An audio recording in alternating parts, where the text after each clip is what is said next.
Lord. Shall be beaten with many stripes. That's scripture.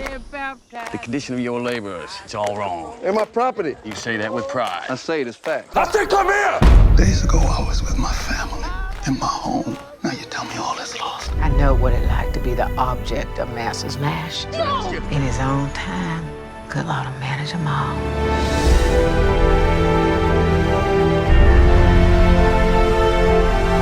I was a free man. I'm not a slave.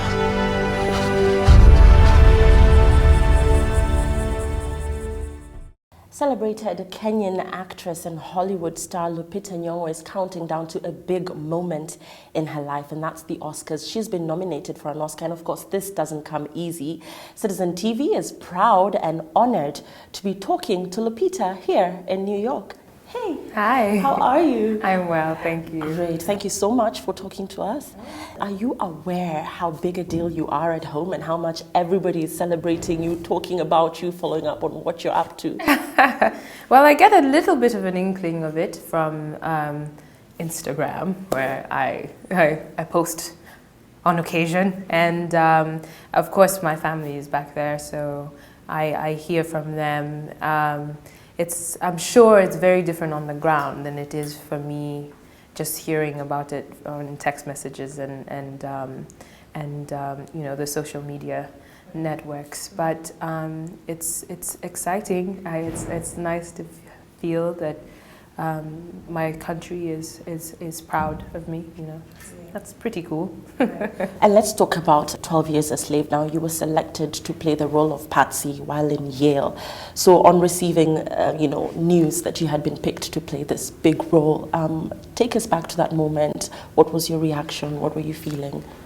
Well, I was, you know, just about to graduate from Yale, and it was the first audition that I did that I put myself on tape for. So it was very early on in the process of learning what it takes to, you know, go out and try and get work as an actor. So when I got the role, I mean, it was unprecedented.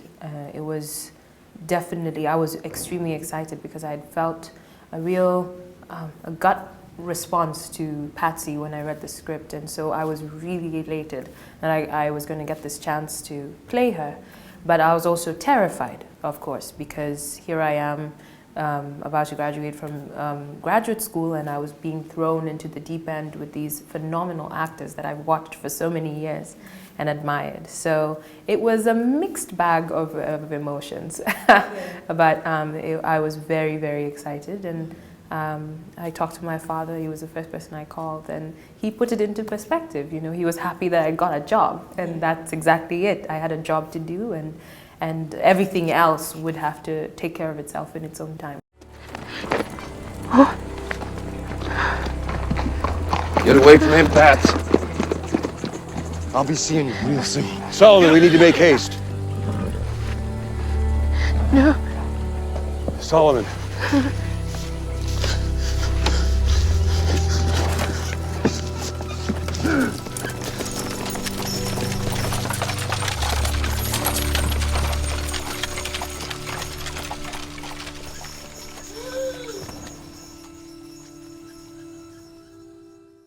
Years a Slave, very intense, and the role that Patsy plays in that movie. What were you expected to bring out while playing the role of Patsy? My responsibility was to bring this woman's story back to life, and to do so with my facility as an actor. And that was my challenge. That was my goal, my mission, the thing I needed to do, and just to try and do it to the best of my ability. It's been overwhelmingly positive, and I mean, yes, people are recognizing that it is a tough subject matter, but I think we have all been we've all been challenged by it, and it's proof positive by its success that things don't have to be easy in order to be successful, you know, and in order to be loved by a large group of people. Right. You've met and worked with big names, like you just mentioned, in Hollywood. You know, people that perhaps you'd only just, watched on TV before or read about. What's that been like? It has been surreal, I'd say, you know, especially in the beginning. I remember when I did the Hollywood Roundtable with Julia Roberts, Emma Thompson, Amy Adams, Octavia Spencer, Oprah Winfrey. That was it. And I just remember walking into the room. I thought I was prepared, you know. I'd had a long time to knowing that I was going to be doing this roundtable. But when I walked into the room and Emma Thompson and Julia Roberts got up to meet me, it was just very confusing. You know, it's like they were meeting me and I was meeting them. I really felt like sitting across the table from these women that I have admired so much, that my TV had broken and they'd all fallen out. Yeah. And I just didn't understand why there was no screen between the two of us. But, you know, they've been so welcoming and it's been very embracing, and very quickly you learn that these are ordinary people with extraordinary abilities, and that I can meet them with the same humanity they meet me. And I hope we can all learn that lesson. For the African American women like Oprah and Queen Latifah, just celebrating you and embracing you and even possibly wanting to mentor you at some point, maybe just share a bit about that.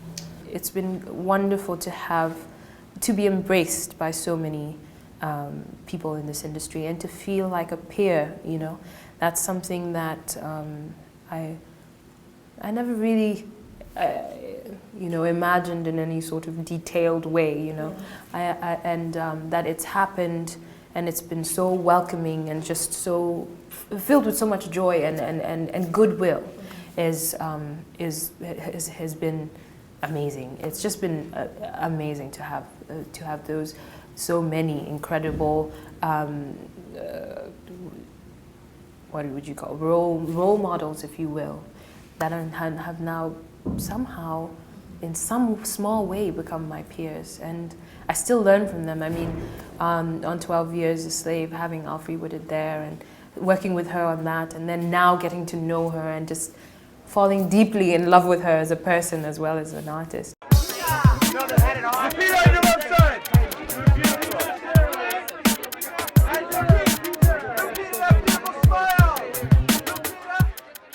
So you've made history as the first Kenyan to be nominated for an Oscar. And of course, like I said earlier, that's big news back at home. We're looking forward to the Oscars, celebrating you and praying for you. And this, of course, coming after you playing a role in your first feature film. It's been the gift that's just kept on giving, 12 Years a Slave.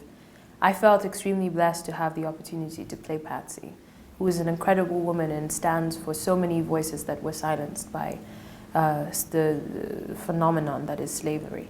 And so to have that, and then to have it be embraced by such a grand group of people and just be championed by so many people. People have taken it upon themselves to promote this film, and that kind of just relishing of a film, and to be a part of that journey, and that swirl is really humbling. And now with an Oscar nomination, I mean, I still wake up every day and I feel like myself, but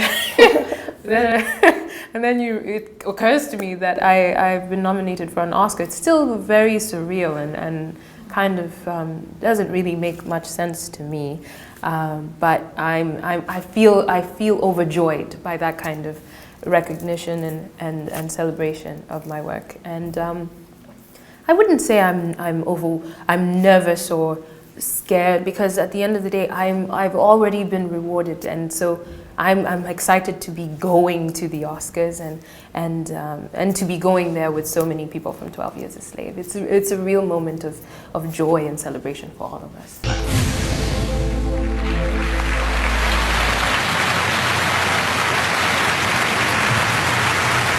And the winner is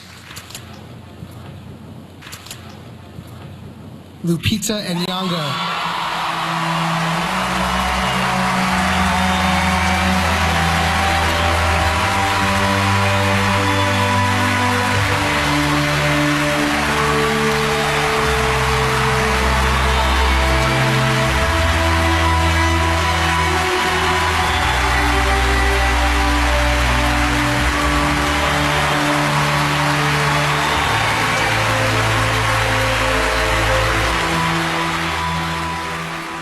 it like perhaps to walk, you know, down the street? Do people mob you? I mean, do you get lots of attention? You know, I'm still very much on this press tour, and this, so my world is very scheduled. Yeah. And I don't walk down streets very often, to tell you the truth. Yeah. I'm sure that might happen in the future, but it is still kind of odd for me. When people recognize me, I'm still very surprised, because you know, I don't walk around thinking that people are recognizing Really? me. No, I don't. Wow. Okay, and let's talk about the red carpet. You're a darling. You've been named best dressed over and over again. You never, ever have any faux pas, no mistakes. Oh, well, don't curse me now. Touch wood, Don't there's make no it wood such a- around here. No. Yeah. Yeah. So yeah, the red carpet and you being a darling and, you know, just loving to play dress up, or, you know, just showing up and everybody loving what you're dressed in. I mean, for me, the red carpet is it's definitely an aspect of this profession that I was not prepared for, or not that I hadn't really envisioned as when I was dreaming about being an actor. This wasn't part of it. And but I know that it goes with the territory in this country, that the fashion world and the film world are so intertwined. And I've been very fortunate because I have a stylist whom I love, and who understands me and understands my sense of style and has the talent to bring it to life in clothing, and she makes it fun and exciting to play dress up, you know. And it's fun because you go to these things. I mean, when else are you going to wear ball gowns? You know, you can't exactly wear it to a birthday party or something. So it's fun to have something to really, really overdress for, and to know that you're going to get there and everybody's going to be overdressed. And yeah, so it's been a marvel, and it's definitely been like, you know, just fun. Have you always kept your hair like that? Do you intend to change it at some point, or do you love it like that? Because everybody loves, I think, your look right now, so anything drastic would just be... Yeah. Well, you know, my hair is like this because when I was 19, I just got fed up of going to the salon. I was just sick and tired of it, you know, and the time it takes in the mirror every day to look presentable enough to leave the house. I just needed to cut it down, and so I cut it off, and it was very relieving. I mean, I went completely bald. I had no hair on my head, and so I'd wake up and, you know, just put some lotion on and leave. It was great. And then, you know, and then you come to these climates and you need some hair, otherwise it's just too cold.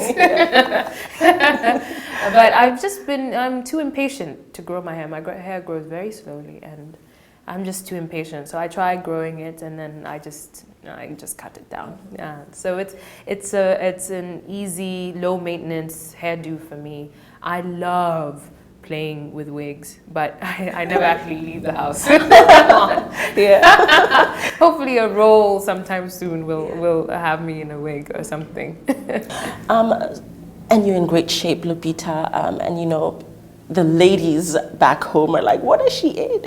Does she work out? You know, what's the secret? You're in great shape. You've got this toned, amazing body. So share with us. Thank you. I think it's got something to do with my grandmother, Dorca, who is very small framed. But I do enjoy working out, and I do. It's part of my daily regimen. I mean, it just makes me... It puts me in a better mood. So, you know, I do it because I kind of have to, because my blood flows better and more alert when I work out. Okay, Yeah. Great. So back to work. What are you working on now? What's your next big project? I don't know yet what is next. I'm excited, but that I don't know. We'll see. We'll see. Though we've seen the trailer to your next. Oh yes, of course. Yeah, Non-Stop. It comes out February 28th. Starring Liam Neeson, Julianne Moore, and Michelle Dockery, to name a few. Big names once again. Wow. Right. So your memories, Lupita, of growing up in Kenya, you know, the spotlight, of course, is on you right now, being this big Hollywood star. But just let's go back to Kenya and your memories of growing up in Kenya. I was born in Mexico, yeah, but I grew up in Kenya and moved back to Mexico when I was 16. But yeah, I was born. All my conscious memory of growing up is Kenya. And what do you miss most? The food, perhaps the music, perhaps the places that you like to hang out in Kenya? What I miss most is my family. I really miss my family, and my family is my home. And yeah, I miss that a lot. And my extended family, you know, I come from a very vibrant family, and our family gatherings are filled with laughter and music and stuff. Yeah, we sing a lot in my family. And I enjoy that, you know. People don't really break out in song that often here, you know. But, you know, like my father, he has a song for every phrase you can think of. Really? And I miss that. And I also miss, what do I miss? I miss my friends, of course. I miss the sausages. Yeah. Oh my God, there's nothing like a Kenyan sausage. And what else do I miss? I mean, yeah, I miss the red soil. Yeah. And the smell of rain on that red soil. Yeah. Yeah, I can relate to that. Yeah. There's nothing like it. You spoke about your dad. He's comfortable with your choice to take film, you know, as a career, as opposed to perhaps what he would have dictated for you. Is he just happy with Lupita doing what she loves to do? My parents, both my mother and my father, always raised me to follow my heart. And for that, I'm eternally grateful, because it's because of their support that I've been able to get this far. Yeah. How do you stay grounded? You know, who do you go back to and talk to when it gets a bit overwhelming? Well, I think for me, the trick has been staying away from Google. So I don't Google myself. That's why I have an inkling as to what's going on, but I don't really, I try and participate as little as possible in the discussion of me. You know? And that's been a major part of keeping me sane, leave alone grounded, just sane. And yeah, I keep the people who are close to me from before all this happened very close. It's very meaningful for me to have my family here when these things are happening. I had my mother and my father and my little brother, and those things are so useful. And I have friends. I have a very close group of friends from before all this happened that know me and accept me the way I am and expect nothing but for me to be me. Yeah. And yeah, so that's been the way that I've handled it. Yeah. Of course, there's been talk that everybody now wants to be Lupita's friend. I want to be your friend. And, you know, all these famous people want to be photographed with you. And, you know, everybody, you know, sort of trying to photobomb you and then be in your photo. Yeah, but, you know, in the midst of all that, you know, you still remain grounded. So that's wonderful. Thank you, thank you. Let's see how long it lasts. I'm kidding. Tell me the good news about your life. Oh, please. Urudishi simu zangu for over a year. You don't help Mama with the fees unless I harass you. And you want me to tell you about my life. Here.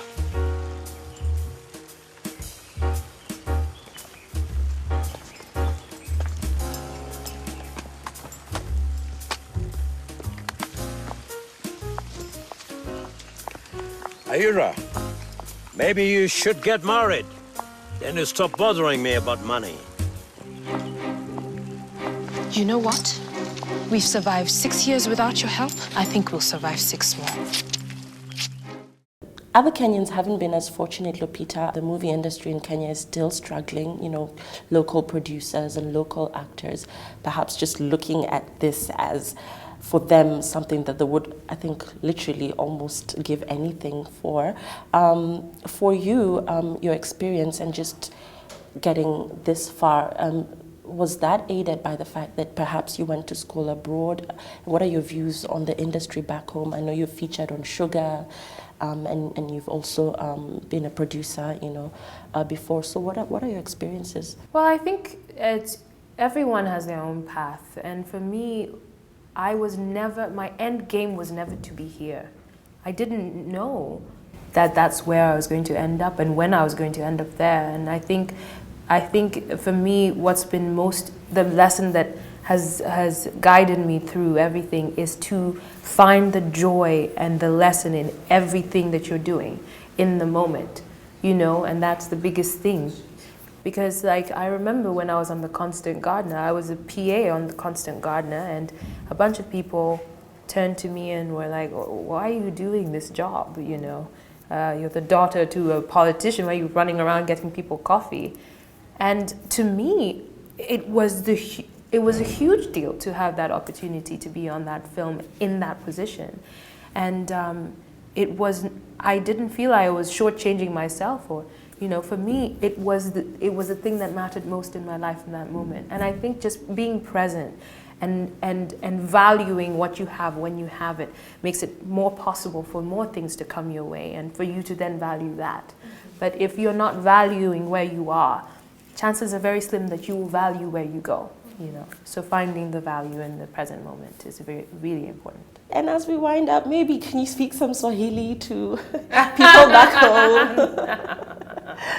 Something in Swahili. They wonder, does she really speak Swahili? No, my friends would be really embarrassed for me if I No, mine is terrible too. So nothing. Hi Kenya. You're watching Citizen TV. No, definitely not in Swahili. No, I speak Swahili like a Luo. Really? Do you speak Luo though? I do. Yeah? Mm-hmm. Great, that's good to know. So say something in Luo. Oh no. I'm also great. Yeah. Wow. That will definitely trend. Yeah.